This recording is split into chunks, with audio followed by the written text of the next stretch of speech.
찬송가 406장.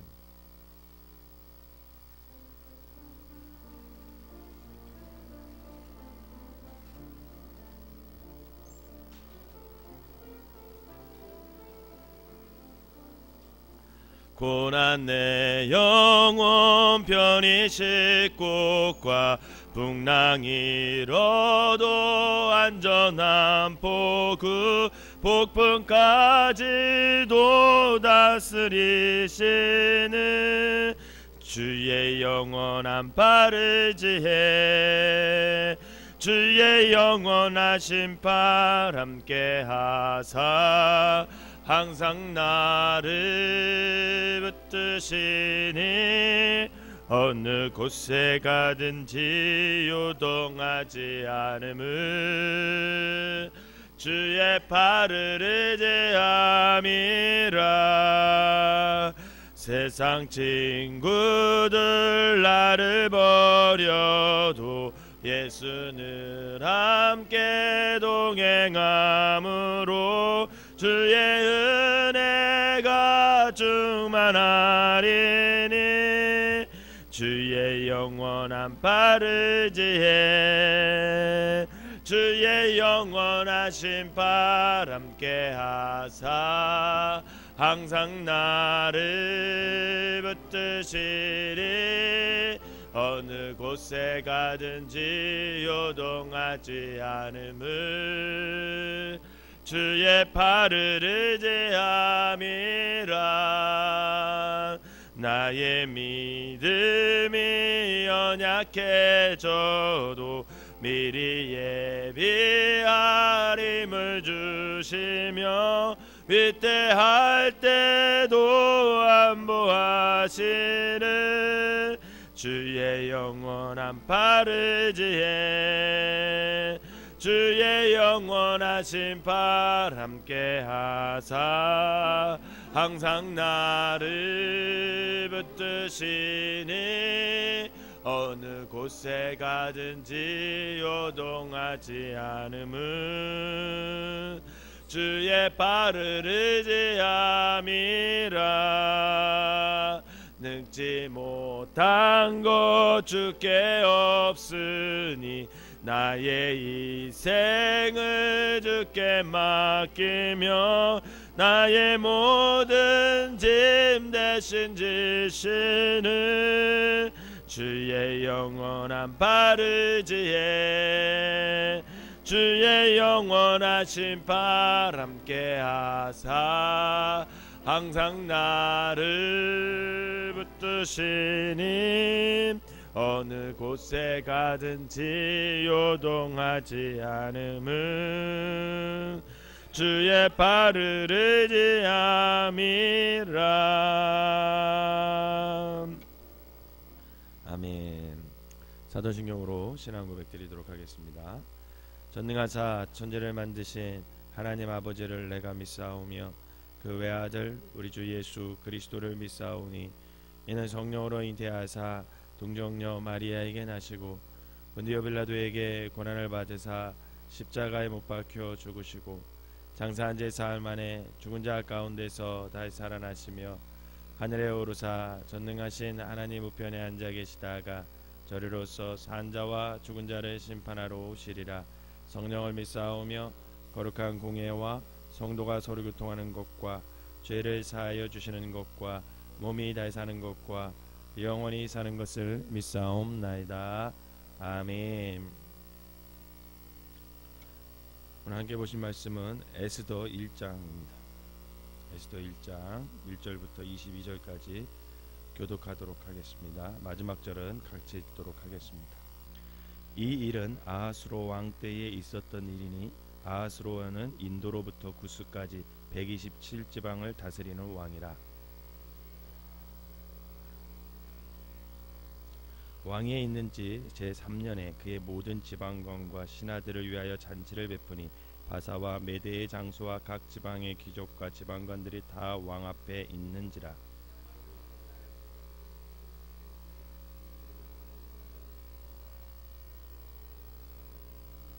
이날이 지남에 왕이 또 도송 수산에 있는 귀천한 내 백성을 위하여 왕궁 후원들에서 7일 동안 잔치를 베풀세.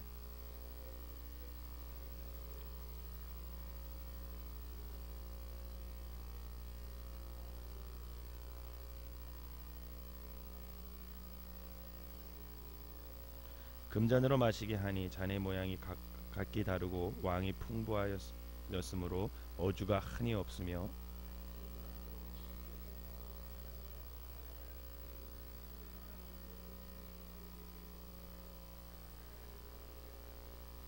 왕후 와스디도 아하스로의 왕궁의 여인들을 위하여 잔치를 베푸니라.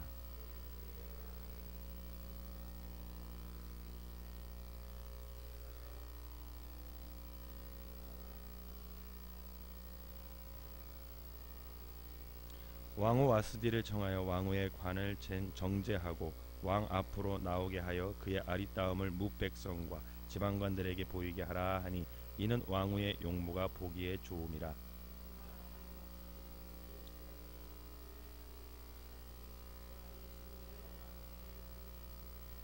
왕이 사례를 아는 현자들에게 묻되 왕의 규례와 법률을 아는 자에게 묻는 전례가 있는데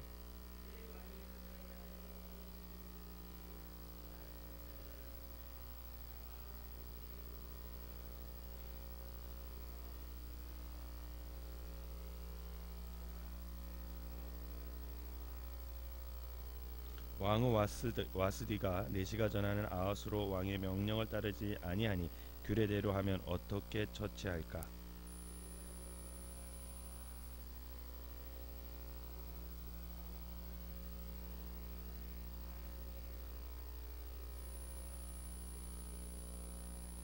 아하수로의 왕이 명령하여 왕후 와스디를 청하여도 오지 아니하였다 하는 왕후의 행위의 소문이 모든 여인들에게 전파되면 그들도 그들의 남편을 멸시할 것인즉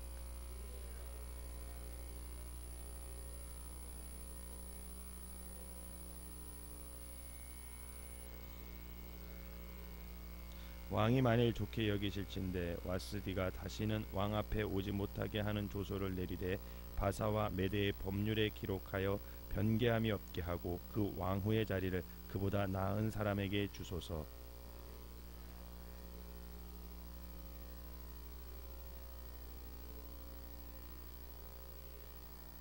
왕과 지방관들이 그 말을 옳게 여긴지라 왕이 무무간의 말대로 행하여 각 지방 각 백성의 문자와 언어로 모든 지방에 조서를 내려 이르기를 남편이 자기의 집을 주관하게 하고 자기 민족의 언어로 말하게 하라 하였더라. 아멘. 이스라엘도 하나님의 은혜가 여러분들과 함께 하시기를 주님의 이름으로 축원합니다. 오늘부터는 이제 에스더를 한 장 한 장 살펴보면서 새벽에 말씀을 나누도록 하겠습니다. 에스더의 배경은 70년의 포로 생활을 마치고 이제 수룹바벨에 의해 1차 귀환이 이루어지죠. 그리고 2차 귀환은 에스라에 의해 이루어지는데 그 중간 시기에 이제 페르시아에서 일어난 사건이다라고 많은 사람들이 추측을 하고 있습니다. 이때 페르시아 왕은 아하수로였는데 그의 통치와 권력이 인도에서 구스 땅, 즉 이제 에티오피아거든요. 그 에티오피아에 이르는 아주 광활한 지역을 그 왕이 다스리고 있었습니다. 그가 통치한 지 한 3년이 되던 해에 왕이 아주 성대한 연회를 베풀었습니다. 이제 근데 그 연회에는 지방의 모든 장수와 지방관들 그리고 귀족들이 다 참여하였고 그 기간이 무려 6달이나 됐대요. 6달 잔치하려면 얼마나 많은 돈과 또 얼마나 많은 사람들이 동원돼야 되겠어요. 또 얼마나 많은 음식이 또 거기에 돈이 동원돼야겠습니까? 근데 6달이 계속됐대요. 6달. 그 기간에 왕은 연회 참석자들에게 아마도 자신의 제국이 얼마나 큰 부를 누리고 있는지 그리고 얼마나 강력한 나라인지 아마 한껏 과시하는 그런 기간이었을 것입니다. 이 긴 연회가 끝날 무렵 이 아하스로의 왕은 이번에는 모든 백성을 대상으로 왕궁 후원들에서 이제는 7일간에 걸쳐서 또 성대한 잔치를 베풀어요. 처음에는 이제 대신들, 장수들, 귀족들 이렇게 이제 잔치를 베풀고 그 다음에 이제 백성들을 위해서 잔치를 후원뜰에서 베풀게 됩니다. 6절에 보면 이 후원뜰이 얼마나 잘 해놓냐면 백색, 녹색, 청색 휘장들로 풍성하게 장식을 했대요. 그리고 그 휘장들은 자색 가는 배줄과 은고리로 대리석 기둥에 고정되었고 그 뜰은 화반석, 백석, 운모석, 흑석 이것으로 쫙 포장이 되어 있고 금과 은으로 제작된 아름다운 걸상들이 그 포장된 뜰 여기저기에 놓여 있었다. 이렇게 말하고 있습니다. 거기에 더해 포도주는 서로 모양이 다른 수많은 금잔들 안에 다 담겨져 있었다는 거예요. 그리고 왕은 참석자들에게 원하는 만큼 너희들이 여기서 마시고 즐겨라 라고 허락했습니다. 얼마나 성대하고 화려한 잔치상인지 상상이 가겠죠. 그런데 이 왕의 아내인 왕후 와스디도 별도의 장소에서 또 여인들과 함께 또 잔치를 베풀고 있었습니다. 그리고 잔치의 마지막 날 일곱째 날에 왕은 술 때문에 기분이 아주 고조된 상황 속에서 어전내시 7명에게 명하여 왕후 와스디를 왕후의 옷을 입혀서 자기 앞으로 데려와라 이렇게 명령을 합니다. 그 이유는 왕의 아름다움을 지방간과 백성에게 뽐내고 싶었던 것 같아요. 원래 남자들이 다 그래요. 좀 쓸데없는 데에 이렇게 목숨 걸고 하는 일이 있어요. 더군다나 이렇게 술이 들어가고 그러면 그런 일을 하는데 또 그렇다고 해서 또 와스디가 또 왕후가 그 이제 남편의 비율을 좀 맞춰서 좀 이렇게 나왔으면 좋겠는데 그것을 와스디가 하지 않습니다. 아마 이 왕은 자신의 탁월성을 과시하려는 욕망에서 아마도 이 모든 사람 앞에서 자기의 왕후를 좀 자랑하고 싶었을 거예요. 그런데 왕후는 이 왕의 명령을 어떻게 하냐면 거부했습니다. 들어주면 좋은데 잠깐 그냥 들어주고 그러면 되는데 그거를 안 들어줬어요. 왜 왕후가 이런 명령을 거부해야 했는지는 정확히는 알 수 없지만 뭐 여러 학자들이 추측하는 것은 그 자리가 이제 술이 다 취했을 거 아니겠습니까? 술이 다 취하는데 그 손님들에게 자신의 모습을 이렇게 보이게 되면 왕으로서의 위엄이 좀 손상되지 않을까. 그래서 거부했을 것이다. 뭐 이런 추측을 합니다. 근데 저는 그게 어떤 느낌인지 알 것 같아요. 왜 그러냐면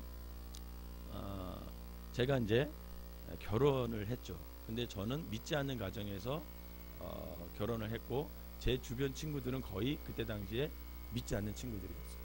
근데 우리 한 사람은 장로님의 딸이었어요. 늘 어렸을 때부터 그 신앙적인 분위기에서 이렇게 자라왔죠. 근데 결혼한 날 이제 친구들의 모임에 가게 되잖아요. 결혼하고 나면 이제 친구들 모임에 이렇게 가게 되잖아요. 그래서 이제 저녁도 같이 먹고 술 먹는 친구들도 있으니까 그 친구들은 또 술 먹고. 근데 그거 결혼식 그때 뒤풀이 할 때 이렇게 친구들하고 뒤풀이 할 때 보면 꼭 좀 부담스러운 친구들이 있습니다. 장난치는 친구들이 있어요. 술 먹고 장난치는 친구들이 있는데 제 친구 중에 한 명이 술을 먹어서 취하였는데 우리 안 사람한테 그때 결혼했으니까 재수씨 그러면서 뭐라 그랬냐면 술 좀 한번 따라봐요 이렇게 된 거예요. 그러니까 우리 한 사람은 태어나서 처음 그런 경험을 하는 거죠. 이런 분위기를 또 없었을 뿐만 아니라 이런 분위기 속에서 맥주를 한 잔 따라봐라 이렇게 얘기하니까 우리 한 사람이 당황했겠습니까? 안 당황했습니까? 당황하죠. 평생 그런 적이 없는데. 그러니까 당황하고 좀 모멸감을 느낀 것 같아요. 아니 이런 분위기를 위해서 어떻게 나에게 이런 맥주를 한 잔 따라봐라 이러니까 이게 도저히 우리 한 사람한테 용납이 안 된 거죠. 그러니까 그 순간 분위기가 어떻게 됐겠습니까? 싸해졌어요. 분위기가. 그래서 제 믿지 않는 친구들한테 우리 한 사람은 그때부터 좀 인상이 좋았겠어요? 안 좋았겠어요? 안 좋죠. 믿지 않는 친구들은 그거 한 잔 따는 건 아무 문제가 되지 않아요. 근데 믿음의 가정에서 태어난 우리 한 사람에게는 굉장히 큰 일이죠. 그거는 자기 인생에서 있을 수도 없는 일이죠. 그 모멸감 같은 거를 느끼게 되는 거죠. 아마도 그런 제가 이 본문을 읽다가 그런 느낌이 크지 않았을까 이런 생각을 들었습니다. 어쨌든 결국은 왕후가 자신의 명령에 따르지 않자 자존심이 상했어요. 굉장히 분노하죠. 세상에서 가장 강력한 왕이라고 여긴 자신에게, 그것도 많은 지방관과 백성이 보는 앞에서 왕의 명령을 거부한 것은 자신에게 대한 일종의 모독이었고 도전이었고, 결국은 자신의 체면이 깎이는 그런 경험을 하게 되는 거죠. 그러자 왕은 이 상황에서 내가 어떻게 처신해야 할지를 규례와 법률에 정통한 자들에게 묻게 됩니다. 오늘 근데 이렇게 본문을 제가 읽으면서 느낀 건, 그래도 이 왕이 감정에 치우치는 사람이 아니었어요. 만약에 감정에 치우쳤다면 그 자리에서 어떻게 했겠죠. 근데 그 자리에서 규례와 법률을 통해서 이 왕후를 어떻게 처리할 건지 물어보는 거죠. 그리고 그들의 대표적인 지방관 무무간이 왕에게 나와서 이렇게 말합니다. 16절 이하의 내용에 보면, 무무간은 그 나라에 사는 모든 여인이 이 왕의 행위에 대해 듣게 된다면 그들도 왕후의 예를 따라서 그들의 남편을 존경하지 않을 거라는 거예요. 그때 당시 사고에는 가능한 사고예요, 이게. 그래서 존중하지 않을 것이고, 그래서 왕후는 왕에게 뿐만 아니라 지금 거기에 있는 모든 지방관의 관리들과 백성들에게 잘못을 저지른 것이다, 이렇게 지적을 합니다. 그리고 왕후가 다시는 아하수로 왕 앞으로 나오지 못하도록 하는 조서를 내려서 그것을 법으로 규정하고 왕후에게 속한 모든 것을 빼앗고 그녀의 지위를 다른 이에게 넘겨라, 이렇게 조언을 합니다. 그렇게 하는 것이 그 나라의 모든 여인이 남편을 존중하게 되는 본보기를 보여주는 것이라고 무무간이 왕에게 그렇게 얘기를 해요. 결국 그 잔치에 참석했던 모든 이들은 이 무무간의 조언에 찬성했고, 왕은 무무간의 조언에 따라 왕후의 지위를 박탈하게 됩니다. 여기까지가 오늘 본문의 이야기예요. 근데 여러분, 오늘 본문을 보면 마치 성경을 읽는 것 같지 않고 그냥 일반 역사, 그냥 한 책을 읽는 것 같은 듯한 느낌을 받습니다. 왜냐하면 앞으로도 에스더를 쭉 읽다 보면 하나님에 대한 이름이 잘 언급이 되지 않아요. 하나님이 직접적으로 개입한다든지 이런 게 나타나지 않아요. 그래서 사실은 구약 성경에서 이 에스더를 처음으로 정경에 포함시키느냐 마냐 말이 참 많았습니다. 사실 여기 하나님의 이름이 단 한 번도 언급되지 않습니다. 하나님의 이름이 단 한 번도 언급되지 않는 것은 이 에스더 전체의 특징이기도 해요. 여러분, 그런데 성경을 우리가 읽다 보면 그 성경 글자 너머에 있는 그 하나님께서 우리에게 주려고 하는 뜻이 뭔지 그것을 볼 수 있는 눈이 열리면 참 좋습니다. 그러면 성경을 읽을 때 더 입체적으로 다가오게 되고 더 은혜를 받게 되는데, 하나님의 이름이 단 한 번도 언급되지 않지만 비록 그 오늘 본문을 통해서, 그리고 앞으로 계속 보게 될 에스더를 통해서 선명하게 하나 보여지는 게 있는데, 그것이 뭐냐면 바로 하나님의 섭리라는 거예요. 여러분, 성경을 읽으면서 그 직접적으로 하나님에 대한 언급은 없지만 그 뒤에서 일하시고 계시는, 그 뒤에서 역사하고 계시는 하나님의 손길, 그것을 우리가 느낄 수 있어야 됩니다. 그것을 우리는 하나님의 섭리다, 이렇게 표현을 하죠. 오늘 본문은 음모로 인해 말살 위기 가운데 처하게 될 앞으로 이 유대 민족을 구하기 위해서 이 에스더의 왕후 등극의 밑작업을 하시는 지금 하나님의 일하심을 우리가 볼 수 있어야 돼요. 이스라엘을 통한 하나님의 구원 계획이 한 인간의 계략과 방해로 마치 중단되는 것처럼 보여요. 결국 이 에스더를 읽다 보면 하만에 의해서 이 하나님의 섭리가 이게 갑자기 이스라엘 민족이 다 없어질 것 같은 그런 위기에 처하죠. 그러나 그런 것처럼 보였지라도 하나님은 이미 그 인간의 모든 결정 위에 계시고 또 온 우주 만물뿐만 아니라 역사를 주관하고 계시는 분이셔서 당신의 뜻과 약속을 결국은 어떤 방법을 통해서든지 이루고야 만다. 그것을 오늘 본문을 통해서 우리에게 이야기해 주고 싶은 거죠. 이처럼 하나님의 손길이 닿지 않은 역사가 없고 하나님의 계획가심이 없는 역사의 시간이 없다라는 것을 오늘 에스더를 통해서 우리에게 말하고 싶은 거예요. 라는 성도 여러분, 그리고 이것은요 우리 개인에게도 그대로 적용되는 부분입니다. 우리가 말할 수 없는 어려움에 처해서 답답함을 느낄 때가 있잖아요. 어떤 어려움이 막 처했을 때 정말 어려우면 잠을 못 자요. 잠이 안 와요. 저도 어떤 어려움에 처하다 보면 목사이지만 하나님 앞에 기도하죠.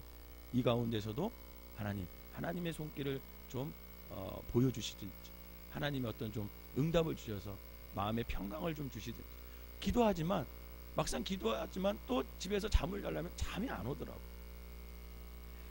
근데 우리에게 고통스러운 부분은 바로 그 문제가 아니라, 그 문제가 좀 해결될 기미가 보여야 되는데 해결될 기미도 안 보여. 그러면 더욱 미칠 노릇인 거죠. 사실 우리는 주님을 우리 인생의 주인으로 모시고 삶을 사는 사람들입니다. 그리스도인들이죠. 하나님의 자녀라고 합니다. 그런데 그 주님을 모시고 살지만 그 가운데서도 사실 고통과 고난이 있다는 사실을 다 알고 있어요. 거기까지는 인정해.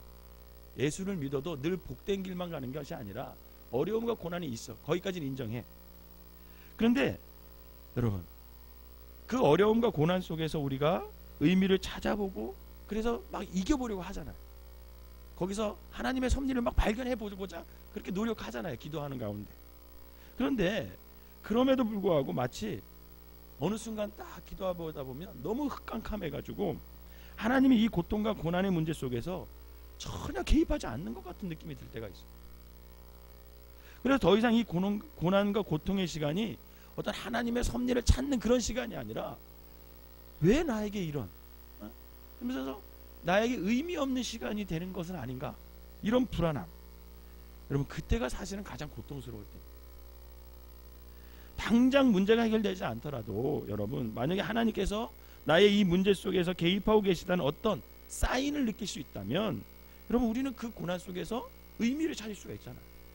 그리고 견뎌볼 수 있잖아요. 왜?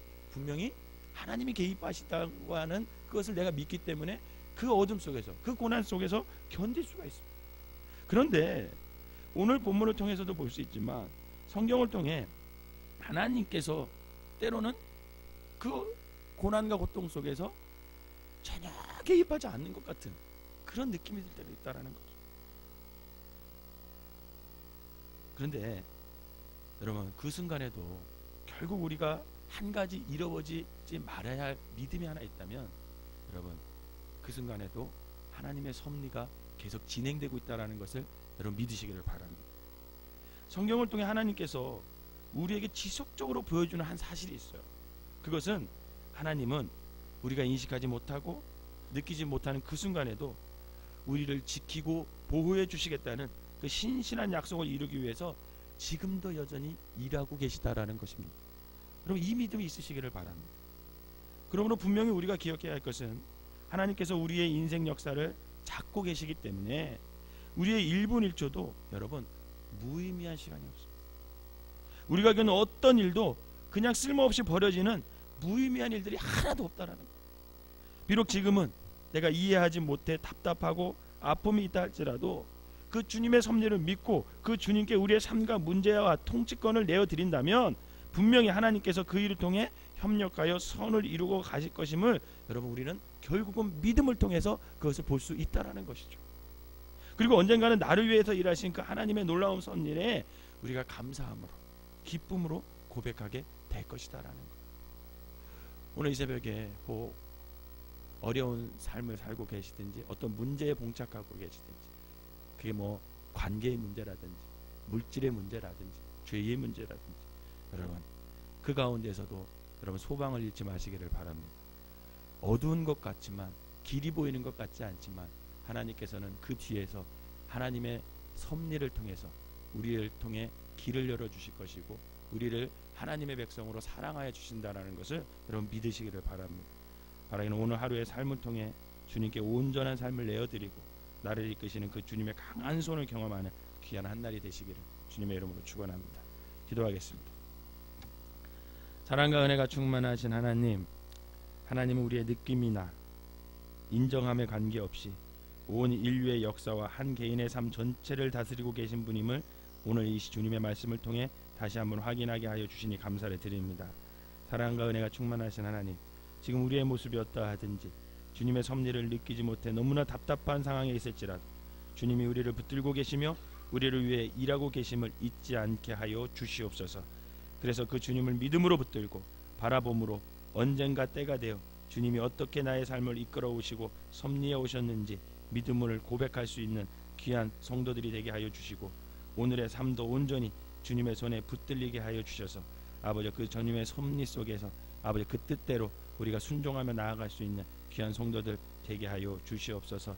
이 새벽에 기도하는 많은 사람들 중에서 행여나 여러 가지 문제를 놓고 아버지 하나님 슬퍼하고 어려워하고 마음이 아버지 아픈 사람들이 있을 것입니다. 그들에게 하나님 위로하여 주시고 아버지 그 가운데서도 여전히 하나님은 섭리하셔서 우리를 가장 좋은 것으로 인도해 주실 것이라는 믿음으로 오늘 한날도 소망 가운데 살아가는 귀한 성도들 되게 하여 주시옵소서. 귀한 예물을 드립니다. 이 예물을 받으시고 저들이 하나님의 섭리 안에 속에서 날마다 소망 가운데 살아갈 수 있도록 축복하여 주시옵소서. 예수님의 이름으로 기도하옵나이다. 아멘.